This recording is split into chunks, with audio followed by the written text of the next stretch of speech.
वर्चस्व की लड़ाई थी, बस स्टैंड का रेट कर दिया गया 50 लाख। लड़का लगातार जहां भी लिपि सिंह जाती हैं, पता नहीं लिपि सिंह से। नमस्कार, देख रहे हैं झकास भारत और मैं हूं रविकांत। हमारे बगल में अमृतांशु वत्स हैं जो लगातार आवाज़ उठाते रहते हैं अलग अलग बातों को लेकर। पप्पू देव की हत्याकांड को लेकर भी अमृतांशु का कई बयान आया था और सड़कों पर भी आए थे। तो क्या कुछ कहना है पप्पू देव की हत्याकांड को लेकर? बहुत सी बातें आप बता रहे थे। देखिए, बिल्कुल जैसा कि मैंने आपको कहा रविकांत जी की पप्पू देव की हत्या कम साजिश ज़्यादा है। साजिशन उनकी हत्या करवाई गई। सभी लोग जानते हैं, आप वहाँ पत्रकारिता करने गए होंगे, आप लोकल लोगों से अगर आप बात कीजिएगा, सभी का एक रुख स्पष्ट रहता है बात की, पप्पू देव को राजनीतिक साजिश के थ्रू प्रशासन को मोहरा बनाकर उनकी हत्या करवाई गई। एमएलसी का चुनाव लड़ने की घोषणा कर चुके थे पप्पू देव, और वहाँ के एक दिग्गज जो नेता हैं, अभी खासकर भाजपा में हैं, उनको इस बात से बहुत ज़्यादा पीड़ा हो गई थी। बस स्टैंड को लेकर झगड़ा चल रहा था, पहले से सर्व विदित बात है, हर व्यक्ति जानता है वहाँ कि बस स्टैंड को लेकर पप्पू देव और उस खास जो नेता हैं वहाँ के बीजेपी के एमएलसी, उनके साथ इनकी रंजिश चल रही थी इसको लेकर बस स्टैंड। और वो नहीं चाह रहे थे कि पप्पू देव जैसा बड़ा चेहरा, क्योंकि पप्पू देव एक हस्ती है कोसी का, और उनके खड़ा होने पर इनके राजनीतिक कैरियर पर खतरा मंडराना शुरू हो जाता। तो उन्होंने मोहरा बनाया, गठबंधन में है जेडीयू, इन्होंने संपर्क साधा होगा।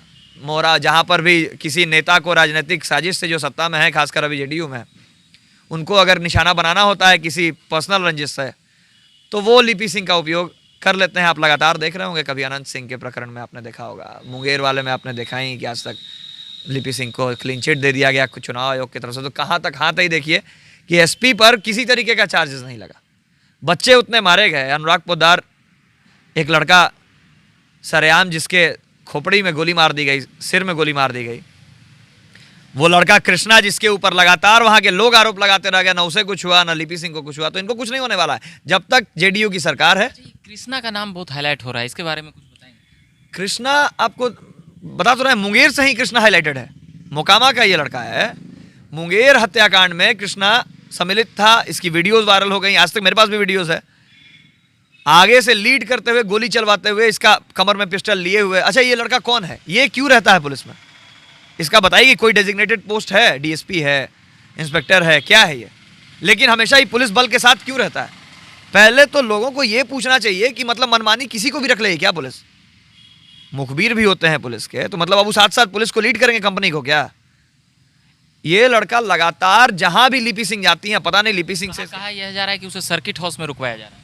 लिपि कहाँ? वहाँ यहाँ सहरसा के सर्किट हाउस में। तो क्या प्रधानमंत्री है क्या? वो चीफ मिनिस्टर है? किस लिए इतना उसको वीआईपी फैसिलिटी मिलता है? लिपि सिंह से क्या संबंध है उसका? हम तो यही पूछें कि लिपि सिंह के कुछ संबंध हैं क्या कृष्णा से, या जैसा लोग हल्ला है हर जगह उसको सार्थक कर रही हैं अगर संबंध को अपने? तो आप आईपीएस का पोस्ट सिर्फ वर्दी वो पहनती हैं, काम ये कर रहा है कृष्णा। जिस घर में पप्पू देव की हत्या हुई है, जिस घर में उनको पीटा गया है, वहाँ हाथ तोड़ने में नाम कृष्णा का आता है।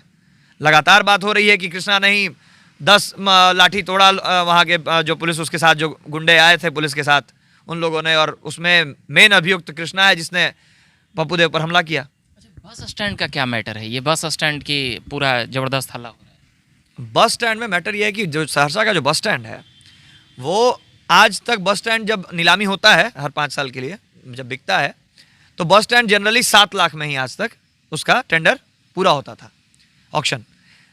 लेकिन इस बार एक लड़का है, भाई कास्ट यादव है, उसने सोचा कि हम लेंगे। जनरली 7 लाख रुपया रहता है इसका, ये जो ऑक्शन का रेट है, तो 10 लाख रुपया तक इसने सोच कर गया था कि ज़्यादा से ज़्यादा 10 लाख तक जाएगा, 7 लाख है तो हम 10 लाख लेकर जाएंगे, हम ही को लेना है bus stand.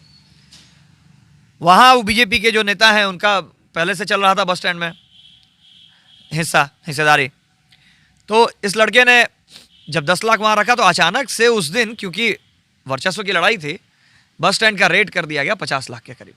50 lakh bus stand का रेट, पहली बार आज तक सहरसा में 50 लाख बस स्टैंड का रेट गया है।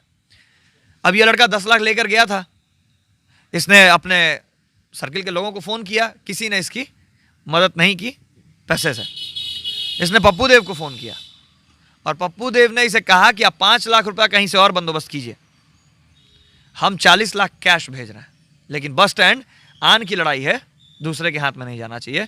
और यही चीज़ क्योंकि अब 55 लाख रुपए में बस स्टैंड खरीद लिया पप्पू देव ने अपने लड़के के थ्रू, तो ये रंजिश बढ़ गई और उन्होंने एमएलसी का चुनाव लड़ने का फैसला कर ही दिया था। अभी पप्पू देव का जो स्थिति था वहाँ सहरसा में, वो किसी भी मामले में पड़ा, क्योंकि दोषमुक्त हो चुके थे, हर एक केस में बरी कर दिया गया था इनको कोर्ट से, तो ये अब अपनी छवि सुधार कर पॉलिटिक्स में आने की का मन बना लिए थे। एमएलसी का चुनाव लड़ने का फैसला किए तो और भी ज़्यादा लोकल पॉलिटिक्स गर्मा गई। हाँ, वहाँ के जो लोकल नेता थे उनको खतरा लगने लगा, जो वहाँ से एमएलसी हैं या जो वहाँ के एमएलसी हैं, उनको खतरा नजर आने लगा इसमें। और उन्होंने ये प्लान किया कि पप्पू देव को किसी तरीके से हटाना होगा। तो क्योंकि अकेले उनके बस की बात नहीं थी, ना वो सक्षम थे, ना उतनी उनकी औकात है कि सहरसा में पप्पू देव को वो कुछ कर सकते थे, तो उन्होंने राजनीतिक षड्यंत्र का सहारा लिया और साजिशन पुलिस को वहाँ मोहरा बनाकर और इनकी हत्या करवा दी गई। ये तमाम बातें अमृतांशु अभी बता रहे थे, जो पप्पू देव से जुड़ी हुई घटना की बारीकी से अभी समझा रहे थे कि क्या क्या बातें हैं, क्या क्या राजनीतिक बातें हैं। एक पास्टमार्टम रिपोर्ट के लिए डॉक्टरों को धन्यवाद कहना होगा कि उन्होंने वहाँ पर सही व्याख्या। पोस्टमार्टम रिपोर्ट पर हम लोगों को तो खैर देखिए, फोटो और वीडियोस पहले ही वायरल हो गए थे, उनके ब्रूजेस के जो निशान है पूरे शरीर पर, पप्पू देव के क्या कहते हैं पीठ से लेकर के पैर तक जितना भी निशान था, चोट का निशान, मार का निशान, वो फोटोज पहले ही वायरल हो गए। नहीं तो पुलिस तो उसको भी खत्म करने में ही लगी थी। खैर कीजिए, वहाँ का लोकल लोगों का धन्यवाद। दूसरा कि जब पोस्टमार्टम के लिए ले गया तो पुलिस ने तो पहले ही ये कहानी बना दी कि हार्ट अटैक से मौत हो गई। एक दिन पहले ही लगातार इसको सोशल मीडिया से लेकर के आईटी सेल द्वारा यही प्रसारित किया जा रहा था कि पप्पू देव की हार्ट अटैक से मौत हो गई पुलिस कस्टडी में जाते दौरान। पुलिस ने तो ये भी नहीं कहा है कि हमने अरेस्ट किया या उनको पकड़ने की कोशिश की है। पुलिस वो तो खैर कीजिए कि आज सोशल मीडिया का ज़माना है, तो वायरल हो गया बात। लोगों ने वहाँ जो चश्मदीद थे उन लोगों ने आगे आके कहा कि हाँ पुलिस ने दबिश दी और पप्पू देव को वहीं उनके घर पे जिनके यहाँ इनको अरेस्ट किया जा रहा था वहाँ पीटा गया और पीटने के दौरान इनकी नस ब्लॉकेज के कारण हत्या हो गई। बिहार पुलिस अपराधी की तरह काम कर रही है, ऐसा लगता है? बिल्कुल अपराधी है, काम कर रही है। आप अगर सत्ता के गुलाम होकर सत्ता के इशारों पर, किसी मिनिस्टर के इशारों पर आप अपना ज़मीर बेच दे रहे हैं, आप जनता की सुरक्षा के लिए हैं, मंत्रियों के इशारों पर नाचने के लिए नहीं है, और आप यहाँ किसी का गुंडा बनकर काम कर रहे हैं, मतलब ऑफिशियल गुंडा बनकर काम कर रहे हैं, तो फिर आप में और एक अपराधी में कोई फ़र्क नहीं है। और इसीलिए हम कह रहे हैं कि ये चीज़ को आगे उजागर करने के लिए पोस्टमार्टम की जो रिपोर्ट आई, डॉक्टरों के ऊपर भी बहुत दबिश बनाई गई, उनके ऊपर बहुत दबाव बनाया गया, उनको यहाँ धमकी तक दी गई कि आप सरकार के अगेंस्ट जा रहे हैं, लेकिन फिर भी उन लोगों ने सच्चाई का साथ देते हुए पोस्टमार्टम रिपोर्ट को सही डाला और दिखा दिया कि हाँ इतने ब्रूजेस हैं, इतनी हड्डियाँ टूटी हैं, हाथ टूटा है, पैर टूटा है, जो भी एकदम साक्ष्य वहाँ प्रस्तुत कर दिया गया। ये इसके लिए बहुत बहुत कोटि धन्यवाद है उन डॉक्टर को, जिन्होंने अपने नौकरी, अपने सरकार से ये समझौता करके अपने नौकरी का, और उन्होंने ये सच्चाई लोगों के सामने ला दिया। नहीं तो पोस्टमार्टम में भी छेड़छाड़ होना एकदम निश्चित था। अगर कोई वैसा ही, जैसा वहाँ की पुलिस जिस तरीके से बिकी हुई है, अगर डॉक्टर भी वहाँ का कोई बिका हुआ होता तो आज आपको सच्चाई का पोस्टमार्टम भी नहीं मिलता उनका।